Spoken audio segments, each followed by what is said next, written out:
بسم اللہ الرحمن الرحیم۔ السلام علیکم۔ 6 کلاس ہم نے آپ کی اسلامیات کی بک شروع کی تھی، اس میں ہم نے 4 کمپلیٹ کر لیے تھے۔ آج ہم باب پنجم حسن معاملات و معاشرت میں سب سے پہلے ہم پڑھتے ہیں حقوق العباد، جس میں ہیں والدین، بہن، بھائی اور رشتہ داروں کے حقوق۔ یہ آج پڑھتے ہیں۔ بچوں، سبق شروع کرنے سے پہلے جن بچوں نے مجھے سبسکرائب نہیں کیا، سبسکرائب کریں، لائک آئکن پر کمنٹ کریں اور بیل آئیکن پر کلک ضرور کریں تاکہ ہر آنے والا لیسن میرا آپ تک پہنچ سکے۔ باب پنجم آج شروع کرتے ہیں حسن معاملات و معاشرت۔ الف ہے حقوق العباد۔ حقوق العباد میں کیا آئے گا؟ والدین، بہن، بھائی اور رشتہ داروں کے حقوق۔ حاصلات تعلم میں دیکھ لیتے ہیں کہ اس سبق کی تکمیل پر طلبہ اس قابل ہو جائیں گے کہ حقوق العباد کا معنی اور مفہوم بیان کر سکیں، حقوق العباد کی ادائیگی کی اہمیت و فضیلت کو سمجھ سکیں، والدین اور بہن بھائیوں کے ساتھ حسن سلوک کے متعلق جان سکیں، اپنی عملی زندگی میں والدین اور والدین اور بڑوں کی فرما برداری اور خدمت کی فضیلت کو سمجھتے ہوئے اپنے شعار کو اپنا سکیں، یعنی اس کو اپنا سکیں، اس کو اپنی زندگی میں اپلائی کر سکیں، اپنی زندگی میں استعمال کر سکیں۔ اسلام میں صلح رحمی کی فضیلت۔ صلح رحمی کی فضیلت یعنی ہر طرف صلح رحمی، یعنی رحم کے ساتھ، ہر ایک کے ساتھ صلح اور رحم کے ساتھ پیش آنا، اور قطع رحمی کی ممانت۔ اور قطع رحمی کی ممانت یعنی ایک دوسرے کے ساتھ لڑائی جھگڑا نہ کرنا اور رحمی کے ساتھ اور بے رحمی سے پیش آنا، اس کی ممانت کی گئی ہے، اس کو منع کیا گیا ہے، اور ان کے دنیاوی اور اخروی فوائد اور نقصانات کو جان کر عمل کرنے والے بن سکے۔ اب ہم سبق کی طرف آتے ہیں۔ حقوق العباد کا معنی ہے بندوں کے حقوق۔ اللہ تعالیٰ نے ہم پر اپنے حقوق کے ساتھ اپنے بندوں کے حقوق بھی لازم فرمائے ہیں یعنی ضروری قرار دیے ہیں۔ اپنے حقوق کے علاوہ یعنی جہاں تک ہمیں اللہ تعالیٰ نے ہم پر اپنے حق دیے ہیں کہ میری عبادت کرو اور میری ہر بات مانو اور میرا حکم عدولی نہ کرو، اس طرح اللہ تعالیٰ نے بندوں کے حقوق بھی ہم پر لازمی قرار دیے ہیں۔ ان حقوق کو حقوق العباد کہا جاتا ہے۔ حقوق العباد میں والدین، اساتذہ کرام، بہن بھائیوں، رشتہ داروں، پڑوسیوں، ساتھیوں اور خواتین کے حقوق شامل ہیں۔ آخرت کی کامیابی کے لیے جیسے اللہ تعالیٰ کے حقوق ادا کرنا ضروری ہے، اسی طرح اللہ تعالیٰ کے بندوں کے حقوق ادا کرنا بھی ضروری ہے۔ جیسے ہم بیٹا آخرت کی کامیابی کا راز یہ ہے کہ ہم اللہ تعالیٰ کی عبادت کریں اور اس کے ہر حق کو مانیں اور اس کے ہر حکم کو مانیں، نماز پڑھیں، روزے رکھیں اور حج کریں اور زکوٰۃ ادا کریں، اور اسی طرح بندوں کے حقوق بھی ہم پر لازم ضروری قرار دیے گئے ہیں۔ والدین کے حقوق، سب سے پہلے ہم اس میں کیا پڑھتے ہیں؟ والدین کے حقوق۔ تمام لوگوں میں سب سے پہلا حق والدین کا ہے۔ ماں باپ اپنی اولاد کے لیے ہر دکھ اور تکلیف خندہ پیشانی سے برداشت کرتے ہیں، یعنی ہنستے مسکراتے برداشت کرتے ہیں۔ ماں باپ چاہتے ہیں کہ ان کی اولاد ہمیشہ خوش رہے، وہ اولاد کی خوشی کے لیے کسی قربانی سے دریغ نہیں کرتے، یعنی ماں باپ ہر قربانی دینے کے لیے بیٹا تیار رہتے ہیں، وہ اپنی تمام خواہشوں کا گلا گھونٹ کر اپنی بچوں کی خواہشیں پوری کرنے میں لگے رہتے ہیں اور ہر طرح کی قربانی دینے سے دریغ نہیں کرتے، اپنے بچوں کو پال پوس کر بڑا کرنے میں اور ان کی ہر خواہش پوری کرنے میں۔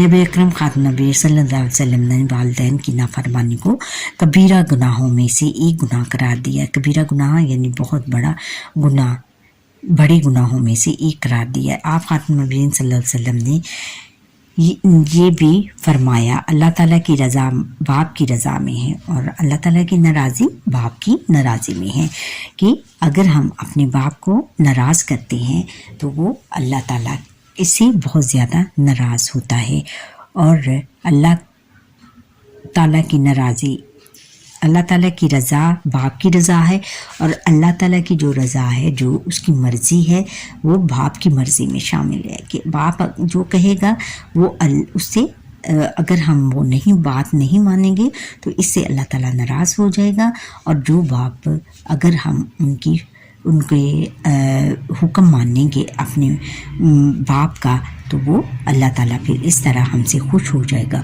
اور اگر ہم اپنے باپ کو ناراض کریں گے تو پھر اس سے اللہ تعالیٰ بھی ناراض ہو جائیں گے. ماں باپ کے حقوق میں سے کچھ حقوق یہ ہیں. ماں باپ کا کہاں مانا جائے. ماں باپ سے نرم اور دھیمی لہجے میں بات کی جائے. ان کی خدمت میں کوئی کسر نہ چھوڑی جائے. یعنی دھیمی لہجے میں یعنی نرم بہت پیار سے ان کے ساتھ بولنا چاہیے اور ان کی خدمت میں کوئی کسر نہ چھوڑنی چاہیے اور ان کی بہت زیادہ خدمت کرنی چاہیے. ان سے کبھی جھوٹ نہ بولا جائے اور ہمیشہ ان کے ساتھ سچ بولا جائے. جب وہ بوڑھے ہو جائیں تو ان کے علاج اور ضرورت کا خاص خیال رکھا جائے. یعنی بوڑھے ہو جائیں تو ان کی علاج، کیونکہ بوڑھے ہو کے بچوں جو بندہ بوڑھا ہو جاتا ہے اس کو بہت ساری وہ کمزور ہو جاتا ہے اور اس کو بہت ساری بیماریوں میں مبتلا ہو جاتا ہے اور اس طرح ہمیں ان کے علاج اور ہر ضرورت کا ان کا خیال رکھنا چاہیے جب وہ بوڑھے ہو جائیں.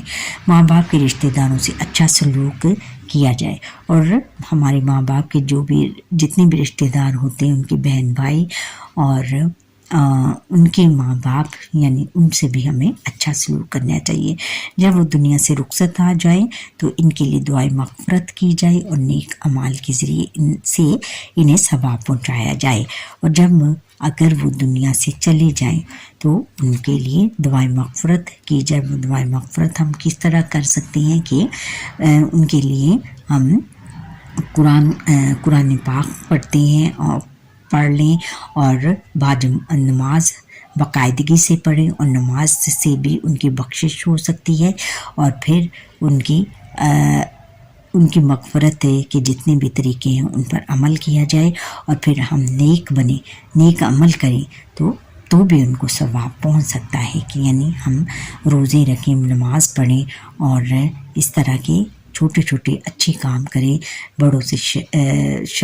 چھوٹوں سے شفقت کریں اور بڑوں کا ادب کریں اور پھر ان کے جو ماں باپ کے رشتہ دار ہیں ان سے بھی شفقت کریں تو پھر ان سے اس طرح بھی ان کی بخشش ہو سکتی ہے. پھر آگے ہے بچوں بہن بھائیوں کے حقوق. آپ کے جو بہن بھائی ہیں، بہن بھائیوں کا ہم پر بہت حق ہے. ہم بہن بھائیوں کے ساتھ اچھا سلوک کر کے اور ان کی خدمت کر کے بہت سی نیکیاں کما سکتے ہیں. بہن بھائیوں جو ہم آپس میں بہن بھائی ہوتے ہیں وہ بھی صلح اتفاق سے اگر نہیں تو بہت اچھا اور ایک دوسرے کے ساتھ اچھا سلوک کریں تو یہ بھی ان کی خدمت کر کے بہت سی نیکیاں بھی کما سکتے ہیں. بڑے بہن بھائیوں کی خدمت و احترام کرنا اور ان کا کہاں ماننا اسی طرح ضروری ہے جیسے ماں باپ کا حکم ماننا ضروری ہے. آپ خاتم النبیین صلی اللہ علیہ وسلم نے فرمایا کہ بڑے بھائی کا حق چھوٹے بھائی پر ایسے ہی ہے جیسے باپ کا حق اپنی بیٹی پر. یعنی اگر ہمارے ماں باپ نہیں ہیں تو بڑے بہن بھائی بھی، بڑا بھائی یا بہن جو بھی ہوتا ہے وہ اس کی ہمیں اسی طرح عزت کرنی چاہیے جیسے کہ ہم اپنے باپ کی عزت کرتے ہیں یا اپنی ماں کی عزت کرتے ہیں. چھوٹے بہن بھائیوں پر شفقت کرنا اور ان سے نرمی سے پیش آنا اور ان کی مدد کرنا اللہ تعالیٰ کو راضی کرنے کا ذریعہ ہے. یعنی ہمیں چھوٹے بہن بھائیوں پر شفقت کرنی چاہیے اور ان سے نرمی سے پیش آنا چاہیے اور ان کی مدد کرنا اللہ تعالیٰ کو راضی کرنے کا ذریعہ ہے. رسول اللہ خاتم النبیین صلی اللہ علیہ وسلم نے فرمایا کہ جو چھوٹوں پر شفقت نہیں کرتا وہ ہم میں سے نہیں، کہ جو چھوٹوں پر شفقت نہیں کرتا، ان سے پیار محبت اور اچھی طرح بات نہیں کرتا، نرم لہجے میں بات نہیں کرتا تو وہ ہم میں سے نہیں، یعنی وہ مسلمان نہیں ہیں. ہمیں اس لیے بیٹا اپنے چھوٹے بہن بھائیوں کے ساتھ بہت نرم اور اچھی طریقے سے ان کے ساتھ بات کرنی چاہیے اور پیار کے ساتھ ان کے ساتھ رہنا چاہیے اور ان کو بہت زیادہ پیار دینا چاہیے. اگر بہن بھائیوں سے کسی بات پر ناراض ہو جائیں تو جلد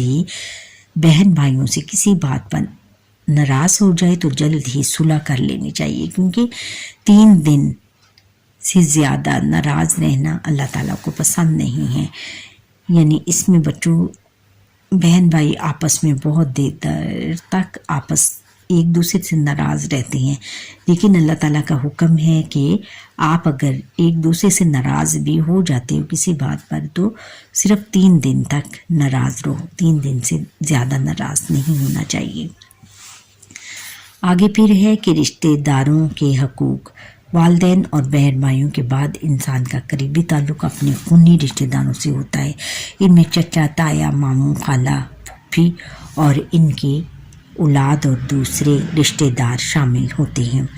رشتہ داروں کی ہر لحاظ سے اخلاقی اور مالی مدد کرنا، خوشی اور غم کے موقعوں پر ان کا ساتھ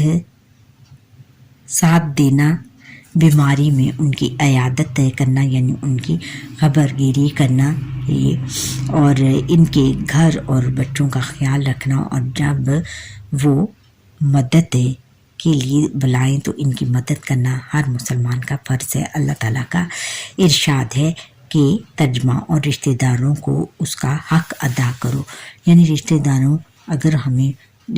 داروں میں سے کوئی بھی ہمارے چچا، تایا، ماموں، خالہ، پھوپھی یا ان کی اولاد میں سے کوئی بھی ان کو کسی قسم کی مدد کی ضرورت ہو تو وہ ہمیں پکارے تو ہمیں فوراً ان کی مدد کرنی چاہیے، کیونکہ یہ خونی رشتے ہوتے ہیں.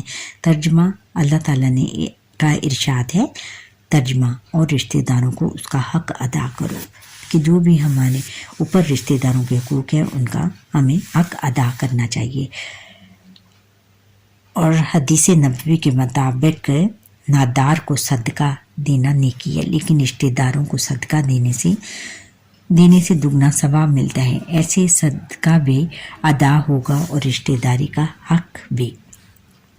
نبی کریم خاتم نبیین صلی اللہ علیہ وسلم کا ارشاد ہے رشتہ دار کے حقوق ادا نہ کرنے والا جنت میں داخل نہیں ہوگا، کہ جو بھی بندہ رشتہ داروں کے حقوق ادا نہیں کرے گا وہ جنت میں داخل نہیں ہو سکتا. نبی کریم خاتم نبیین صلی اللہ علیہ وسلم کا ارشاد ہے کہ جس کو یہ پسند ہو کہ اس کے رزق میں وسعت ہو اور اس کی عمر میں برکت ہو تو اسے صلح رحمی کرنی چاہیے. یعنی ایک دوسرے کے ساتھ مل جل کر رہنا چاہیے اور رحم کرنا چاہیے ہر ایک کے ساتھ.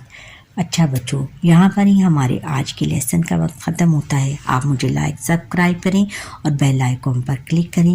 انشاءاللہ ہم کل سے اس کی مشق سٹارٹ کریں گے. اچھا، اللہ حافظ.